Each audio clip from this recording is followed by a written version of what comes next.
Hockey news, playoff frenzy live. And guys, the Florida Panthers have punched third ticket to the Stanley Cup Finals for the third straight year. And they are going to face either the Oilers or the Dallas Stars. Andrew McGinnis, Michael Tracos, Michael Agello here with you to break down this game as the final score 5-3. The Panthers get the job done. Lots to get to, guys. The Panthers, of course, such a great team. Michael Tracos, your quick thoughts here on this game and Panthers going back for the third straight year. Yeah, this is impressive, Andrew. 3 straight trips to the finals. We don't see this every year, and when we do, it tends to be a Florida team doing it. But, what can you say about the Florida Panthers? I think this is starting to become one of those teams that, every other team in the NHL is going to be modeling themselves after. You look at what the Panthers did last year in winning the Cup after the second straight appearance. Now they're going to back-to-back final appearances and hopefully meet the Edmonton Oilers. But, they did it against the Toronto Maple Leafs. They really embarrassed them in games 5 and 7, and then basically embarrassed the Panthers for the first 3 games of the series. And just when you thought that Carolina was going to possibly force a game 6, Florida just came out in that second period and again took over again. I guess that being in a non-tax state tax state helps, because Tampa Bay makes the Stanley Cup final 3 years in a row. Now Florida has made the Stanley Cup final 3 years in a row. Bill Zito sort of emulated what the Lightning has done by building the team the way he has. And, full marks to them. They're physical, they're talented, they got great goaltending. After losing a couple important defensemen in Brandon Montour and Oliver Ekman-Larsson in free agency, they reloaded, got Seth Jones at the deadline, and they added Brad Marchand. And Brad Marchand has arguably been their best forward and most consistent forward next to Sam Bennett in the playoffs. So, full marks to Bill Zito and Paul Maurice. And I think they have to be favored going into the Stanley Cup final against either the Stars or the Oilers. Yeah, as good as they were last year, Mike, they're a better version of the Panthers this year, I'd argue. Well, Nico Mikkola is the Finnish Bobby Orr, the way things are going. He's just been, and that seems to be the mode of attack for the Panthers. Their defense activates. Guys who are not offensive defensemen, like Kulikov, like Seth Jones. He's an okay offensive defense, but in Game 7 against Toronto, he was the difference maker, scoring the opening goal and then scoring a goal that should have counted. But Mikkola has been jumping into the attack all playoffs, and he's been a weapon for them. So it's a tactic that works, and they're going to keep doing it until somebody stops them. We understand it's late, but we're so happy to have all of you with us watching, whether you're watching on Facebook, on X, on LinkedIn, YouTube, wherever you're with us. Please comment your thoughts. Your opinion matters to us. We want to hear what you think about this game. We also want to hear if you think the Florida Panthers will repeat as Stanley Cup champions this season. But Playoff Frenzy Live is presented by Sticks.com. Why break the bank on sticks when you can get pro-level composite sticks with the pro price tag at Sticks.com? That's STIX.com. Head over and gear up. All right, guys, so going over the scoring summary in this game, we talked about it already, going over it a little bit here, but Carolina getting off to a great start, and not just Carolina, but one particular player that needed to be huge in this game, of course, and the previous, Sebastian Aho, getting off to a great start here. And of course, this Hurricanes team overall gets off to a great start. And, Michael Tracos talked about that second period, and just like that, Florida takes over. And, I was talking to someone during the game, and they pretty much said to me, whenever Florida scores, they can kind of sense some panic in their opponent, and they try and score again immediately after. And not that every team doesn't do that, guys, but this is something they've done all playoffs long, where they kind of smell the fear in you, and they try and go as fast as they can to score that next goal there. So Michael Agello, a 2-0 lead for the Carolina Hurricanes. Just like that, it's not only tied, but they've lost the lead. They've lost the game there. What do you think about this game overall and what we've learned from not just the Hurricanes, but the Panthers of, they're going to win games, whether they're leading, whether they're down. What have we learned about them in this game? Well, it helps to be in the lead. And, they jumped on Toronto in those 2 games, 5 and 7. And they jumped to the lead in the 2 opening games against Carolina, games 1 and 2. But I mean, it was a different plan tonight. I mean, Aho with 2 nice goals, and they evaporated that lead in the span of 30 seconds. It was very similar to what Edmonton did against Dallas in game 3 in the first period. I think it was 2 goals in 36 seconds. That's a gut punch. When you do that, you pretty much take a team out of the game. And I give Carolina credit, even though they lost the lead in the second period, they came back and tied it. But really, I don't think they ever really truly recovered after giving up those 3 goals in the middle frame. Yeah, that Kokanemi penalty, the holding penalty where Kachchuck gets the power play goal, that is starting to feel like it was the turning point of the game, because up until that point, Carolina up 2-0. You figure a Rod Brind'Amour team, that's a position they love to be in. And they even flashed that stat, I think, when Carolina had scored first, they were something like 8-0 in the playoffs. And, we heard Brind'Amour, he was not happy at all with the officiating, especially in the first period there. There were a couple of penalties, the Nikishin one early on where, it could have easily have been a warning that you just give to both teams and say, all right, enough of the stuff after the whistle. Instead, takes the Carolina player off the ice, and then that's followed up by a Will Carrier cross check where, again, if the stick doesn't break on that cross check, it's probably not a penalty. But to my point, the Panthers made him pay, and what you're saying there, Mike, that no team kind of smells blood in the water like Florida does, and once they feel like they got you on the ropes, they really do hammer you. Yeah, it was the curse of the graphic, Andrew. They flashed on the TNT broadcast. Florida, after going 4 for 5 in the first 2 games, had gone 0 for 10 on the power play, and then seconds later they scored the power play goal. It's the Ozzie Smith home run in 1985 all over again. He hadn't hit a home run in 2,000 at bats against right-hand pitching, and then in Game 5 of the NLCS he hits it out. So it's I wish they would stop that. Just don't show graphics. We don't need it. You're a big fan of the jinx, eh? Like you're yes. really, I guess the guy from Buffalo is going to blame everything. Yeah. There was the gods were at fault for Scott Norwood hitting it wide right. But anyway. Mike, you have a lot of examples of that. Since I've been working with you, you've been able to, off the top of your head, spit out a lot of examples of those jinxes from the commentators right off the top of your head. But guys, we're going to end up talking a lot of good things about the Florida Panthers. And one of the things I do want to talk about eventually is just the depth scoring. But when we look at this Carolina Hurricanes team, to kind of put a bow on them, is looking at kind of what went wrong with them. And I know a lot of people said, well, Seth Jarvis has to step up, Sebastian Aho has to step up, and Rod Brind'Amour, he called out his team after they went down 3-0. And what did we really see since he called out the team? The top players, their shot counts went up, the goals went up. Look at tonight, 2 for Aho, Jarvis scores 1. It's not enough. So for a team that some people might say, well, they don't have really superstars, but they have depth. I mean, is this a team that really didn't just have, superstars maybe, but they also didn't have that well-rounded game?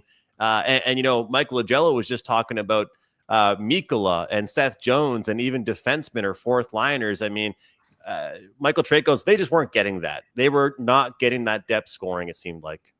No, and let's face it, Andrew, no team has depth like the Florida Panthers do. And this was said on Twitter and probably on the broadcast, but with that goal by Evan Rodriguez, that he was the 19th player on Florida's roster with a goal in the postseason. And what is there, 21 players on the ice, including the backup goalie. So basically you're getting offense from everyone.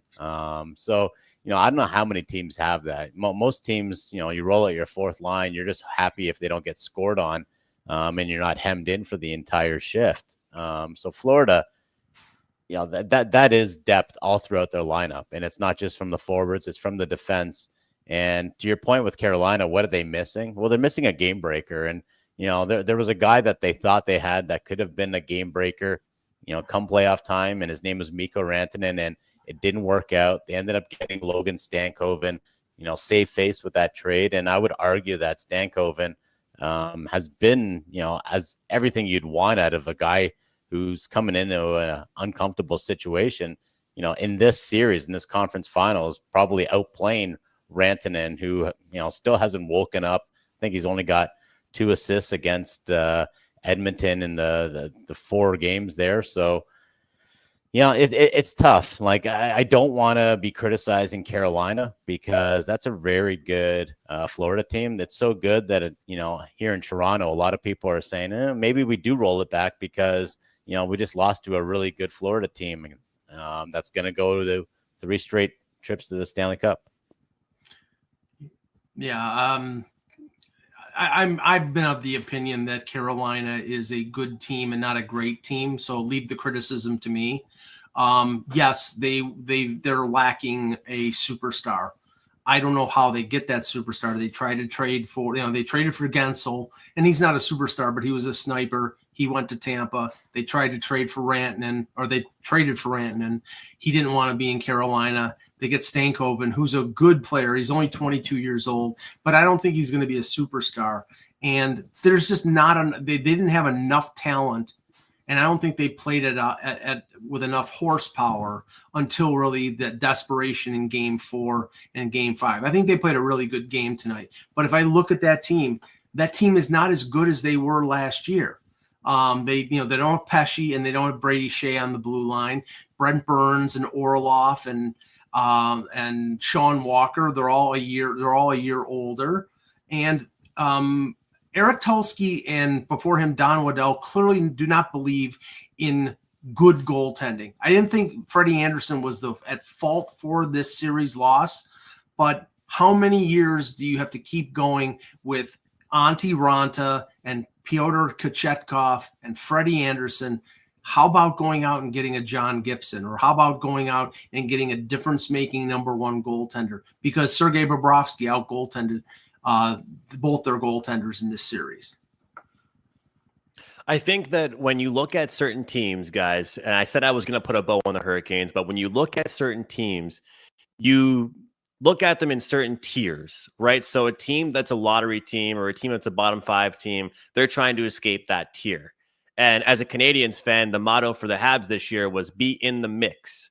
They surpassed the mix and they made the playoffs. A team that always makes the first round but loses, we always know what their goal is. I think you guys know where I'm going with this. Mm-hmm. For the Carolina Hurricanes, it's very interesting because, well, some people were throwing around the word embarrassed for this series, dominated. I mean, we could throw out all these words, but the Carolina Hurricanes, for when it comes down to it, whether we want to blame the playoff format, because some might tell you that this could have been a first round playoff matchup. Right. It wasn't. So we can't live in hypotheticals here. They made the conference finals. And, they were leading at one point in this game, looking to force Game 6. They lose, unfortunately for them, 4-1. So I'll ask you guys with this. What is next for the Carolina Hurricanes? Because at the end of the day, they did better than a hell of a lot of teams in the Eastern Conference. But if you can't get over that hump and you sort of did get embarrassed in the conference finals, what's really next? And Michael, am I offside for saying this? Or is it kind of one of those things where you need to change something eventually? Like Marner is going to be the scapegoat for the Leafs. He's going to be that DeMar DeRozan this year. But something has to change for the Hurricanes because they seem to be in that same spot as well.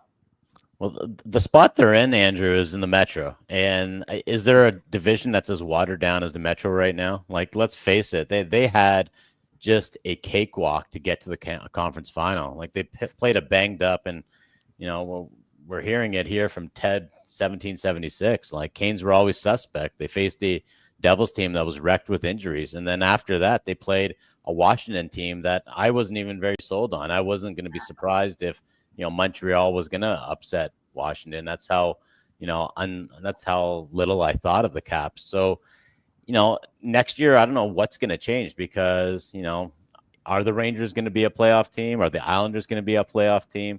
Is Washington going to be able to replicate what they did next year?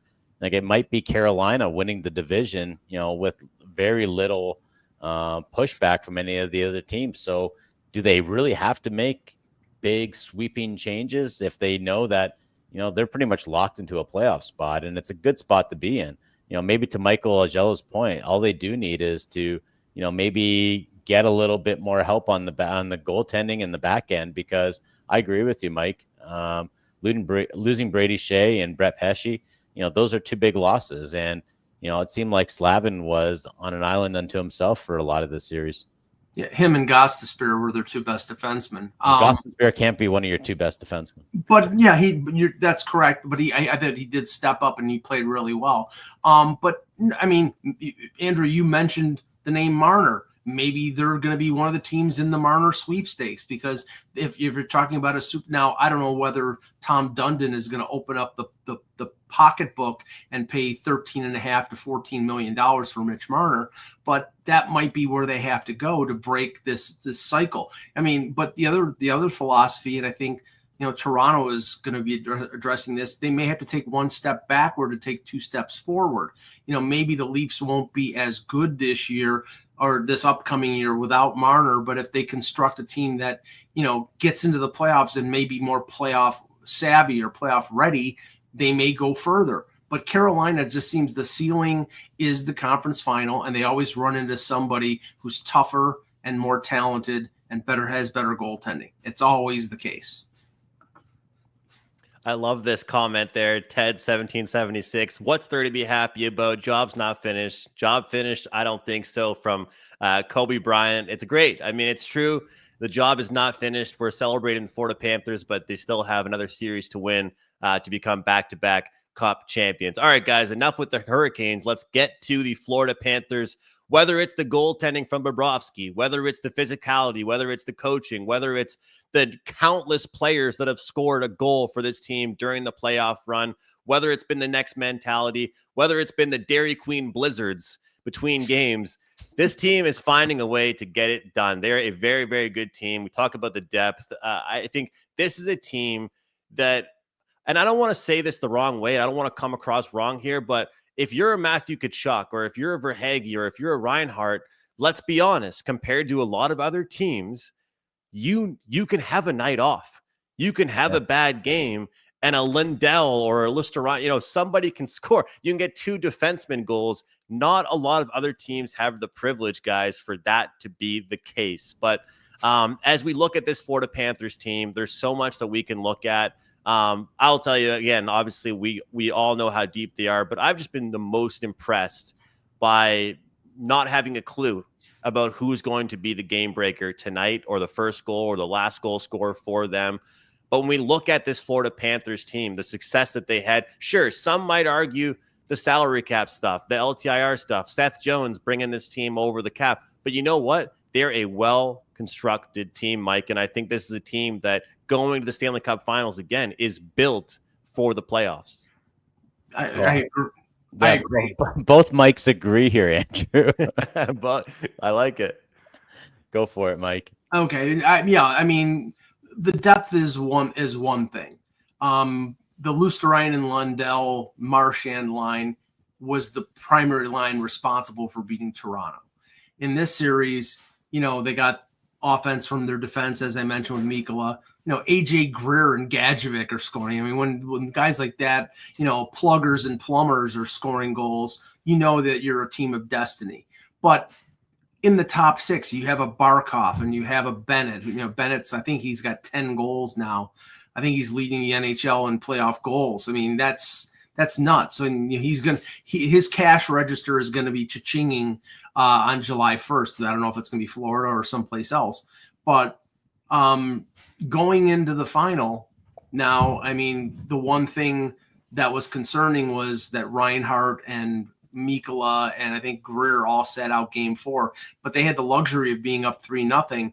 And now they come back in game 5 and Reinhart had a couple of assists. They did lose Luosterainen in this game in the first period, and he's been a very effective forward. They're going to have to hope that he can lick his wounds, and with the week off in between now and the Stanley Cup Finals starting, everybody gets a little bit of rest and heals up because it's going to be a battle against whoever they face in the final. Yeah, it's funny because like Ryan Kennedy, we were talking on the Big Show about Matthew Kachchuck, and I was like, yeah, Matthew Kachchuck hasn't done anything. I think this was, in the Toronto series, and he's like, well, he's obviously hurt, and I'm like, yeah, he's hurt, but he also now has 5 goals, and for a guy who's hurt, and he's got 5 goals and 11 assists. I'll take a hurt Matthew Kachuk any day of the week, but no one's really, aside from me bringing it up the other day, no one's really talking about Matthew Kachuk and okay, well, how come he hadn't done anything offensively? To Michael's point, you don't need him most nights, and the nights that you do need him, it's almost like a bonus because you are getting contributions from every single line. And the thing I like about the Panthers, and I think this is the thing that makes them dangerous, is they have an identity and they know what that identity is. And whether you're Seth Jones coming in at the deadline or even a Brad Marchand who's spent his whole career in one different spot, you get into Florida and it's pretty much apparent the kind of style you're going to be playing, and you buy in right away. And I think that's what's really made them effective is they did have a lot of changeover last summer, and they have brought a lot of guys in. And Marchand was injured when he was traded, so it was a quick turnaround. But boy, oh boy, this guy looks like he's been playing with the Panthers for his whole career. So they're doing something right over there. Yeah, it's the luxury of depth when it comes to Kachuk not being able to play at 100%. I mean, remember, he sat out after the wonderful Four Nations face-off. So he sat out for the almost 6-7 weeks until the beginning of the playoffs. And he hasn't been the Matthew Kachuk we expect, but he's been enough to help contribute to victory, as opposed to like Austin Matthews, who was clearly hurt all year, only scored 33 goals and is getting excoriated by like the Athletic and as a bust or as a choker or somebody who doesn't come through in the playoffs. The guy was clearly hurt, but Toronto depends on him so much more, and they don't have the depth that Florida has, that when he's not successful and not able to put the puck in the net, it hurts Toronto. So, I mean, Kachuk could score the game-winning goal in Game 7 of the Stanley Cup Final, and I would not be surprised because that's just the type of player he is. Happy to have Ted in here, Terry, Mark, a lot of you guys joining us live. We appreciate it. And, of course, if you do miss a live episode, these are recorded. Of course, you can check them the next day on X, on Facebook, LinkedIn, YouTube. You guys can watch them in the morning for your recap of a game. We are live every single day, not just weekdays, on weekends as well here. Playoff Frenzy live on the Hockey News Network. And guys, you talk about Marshon. I love that point there about him fitting in so well. Brad Marchand looks like he's played with this team for years. So he got kind of ridiculed for going to the Florida Panthers, I think, because it's kind of like Kevin Durant going to the Warriors in the NBA. Maybe I can't really call Brad Marchand Kevin Durant. That might be a bit crazy. But I think a lot of people maybe forgot about the fact that this is the style that he plays.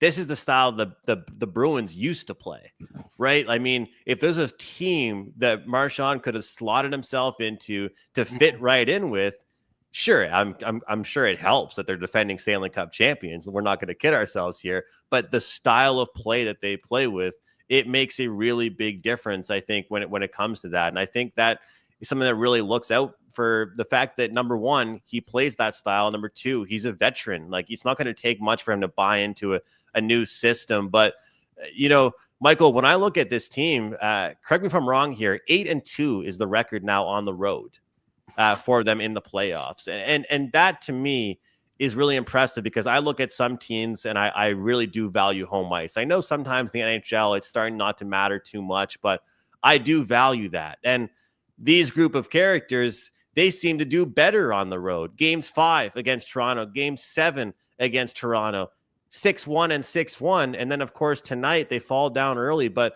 they almost thrive by being the villain. They want to be the villains of the NHL, guys. Yeah, that's kind of funny, thinking of them as the villain of the NHL. No team plays like the Panthers. I'm trying to think, like, Carolina, you could argue tries to play that, but they're a smaller version of Florida. They obviously got more. They got pushed around more than they ended up pushing Florida around. But yeah, I don't have an explanation for the road, home discrepancy. Obviously, Florida is not known as a, hostile place to play in as a home market. So maybe they just love playing in traditional hockey markets like a Toronto. That being said, they did damage against Tampa, which again, is that a traditional market? No. It's starting to get known as a really good home arena and home market compared to at least where the Panthers play. Same thing with Carolina. I wouldn't say that, they went into the Lions den there and they really shut down Carolina. But, what I'll say about Florida is just, when you've got Kachchuck and he's chewing on his mouth guard and he plays that nasty style, whether you're Marshon or Sam Bennett or even a guy like Evan Rodriguez, who Mike, did he play like this in Buffalo? It seems like whether you like it or not, you're going to be playing a Panthers style. And we saw it from like Oliver Ekman-Larsson, when he goes from Florida to Toronto, it was like he carried that style with him where, I don't remember him playing like that in Vancouver. Certainly he didn't play that way in Arizona. So, there is a buy-in, and I know they did target certain players, but even look at Seth Jones. I would argue he's playing with, more of an edge than he's ever played in his career.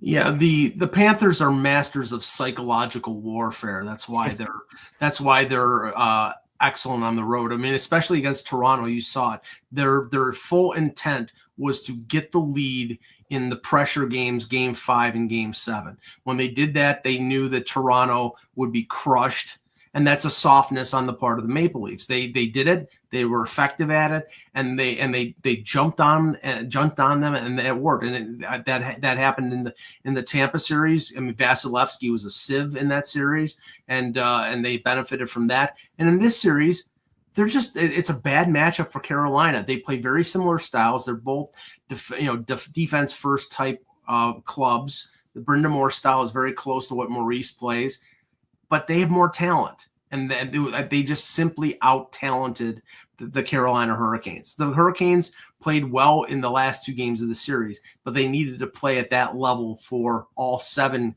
games potentially of a series to have a chance to win. All right, guys, this is the discussion everyone's been waiting to hear about, okay? This is a superstition. These type of topics are what we want to hear about.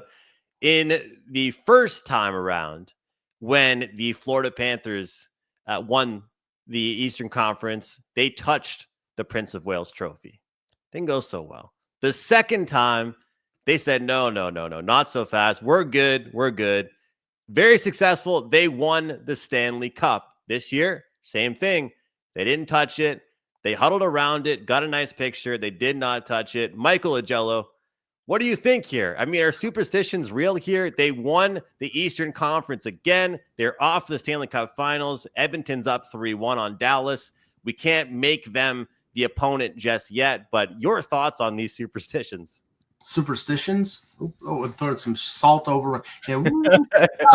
Well, I mean, if it ain't broke, don't fix it. If it worked last year and you didn't touch it, then why touch it? Don't tempt fate.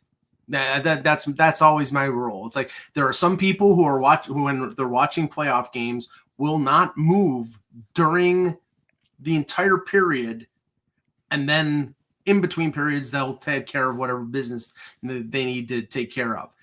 Superstitions are, do they mean anything? No, but a lot of this game is confidence and psychological. And if you think that meant something, then don't touch it because it meant something to you. That's what I think they're approaching it that way. I would love to watch a Buffalo Bills game with you, Mike, and just see all the things you're doing. It's like, don't sit there.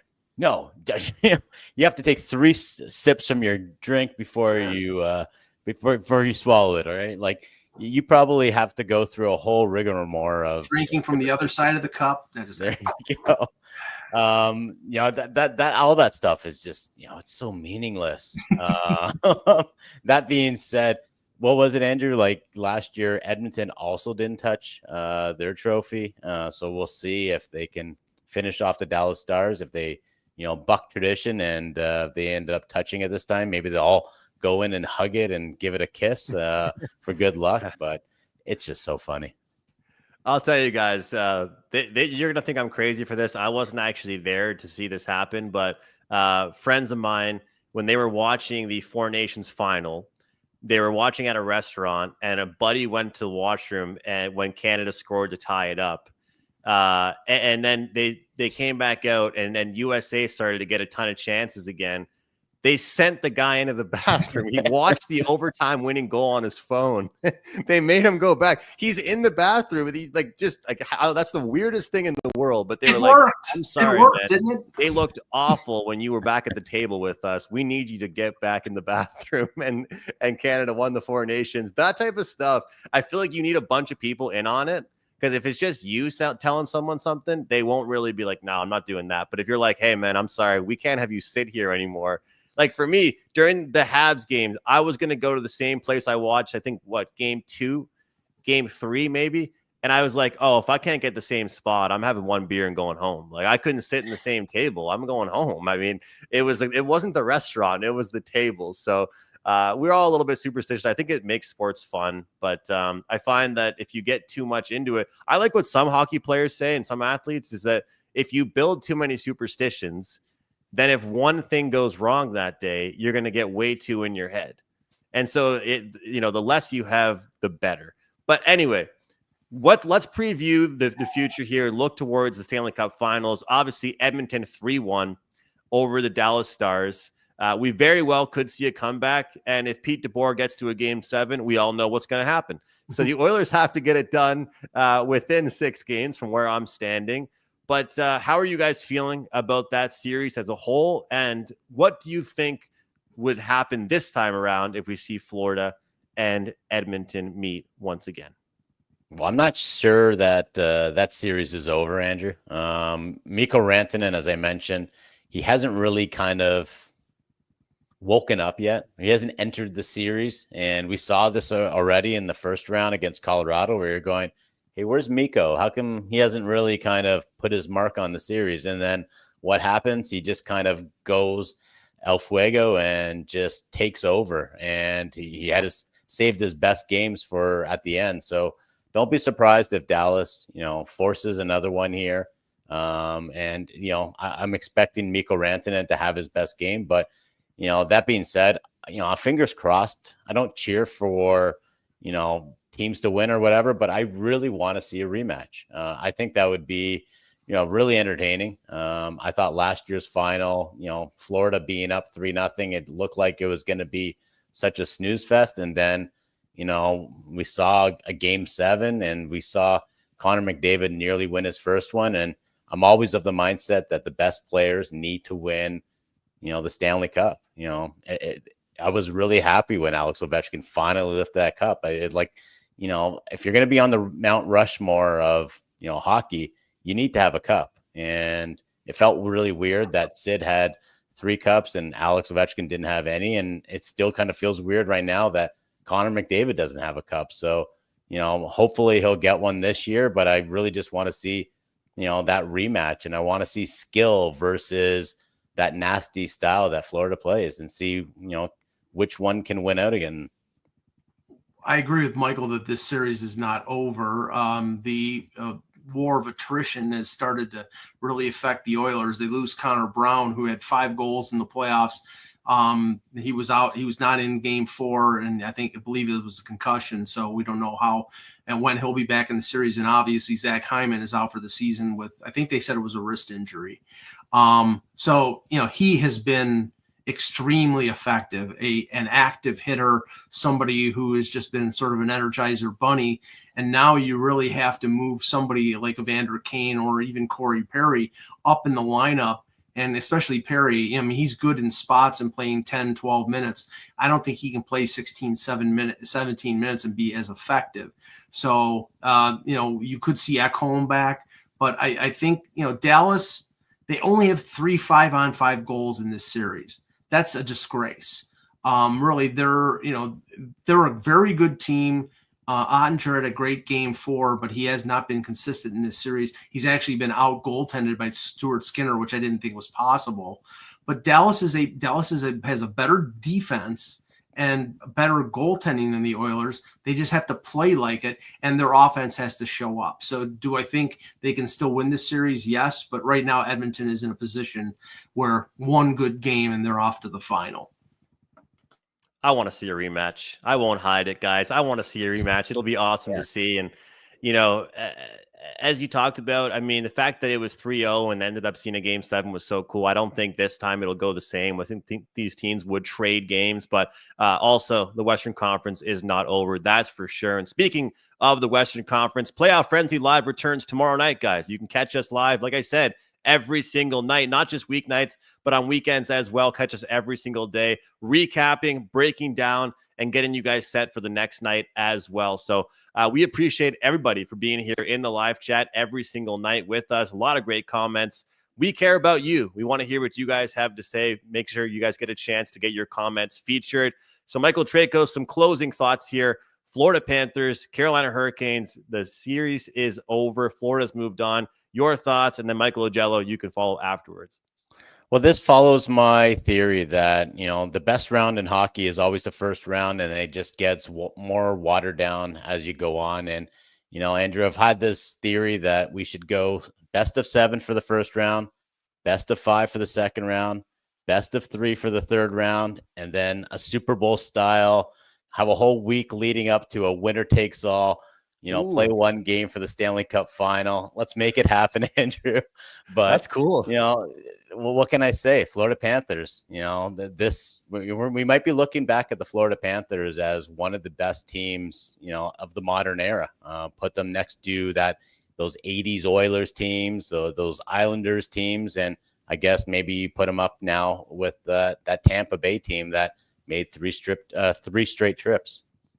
And John in the chat says best of 9 final. This isn't the World Series from 1917 to 19. Oh boy, best of 9. Yeah, my God. I thought I was crazy with my ideas. Yeah, I mean the season would end on July 15th. I give Florida full credit. They're a great team. They're a well constructed team. They play a mean, nasty game, and we know that when a team wins and a team becomes a dynasty, and you have to consider them that if they win the cup this year, they'll be a dynasty. Everybody is going to emulate them. Everybody is going to be looking for the next Sam Bennett. Everybody is going to be looking for, an Anton Lundell and playing in the Liga in Finland. I mean, that they're going to have an influence on the way this league plays, and we may go, not go hog wild and go back to the Broad Street Bullies of the 1970s, but I do think you're going to see a change back to bigger players, tougher players, and grind and sandpaper and meanness. And I like that type of hockey. So there you go. It's amazing, guys. 38 minutes. Feels like we're just chatting hockey. I absolutely love it. Time flies by so fast. Thank you all for watching us here. Florida Panthers punched their ticket for the 3rd straight year to the Stanley Cup Finals. They'll face either Dallas or Edmonton. That is to be determined. But on behalf of Michael Tracos, Michael Agello, I'm Andrew McGinnis.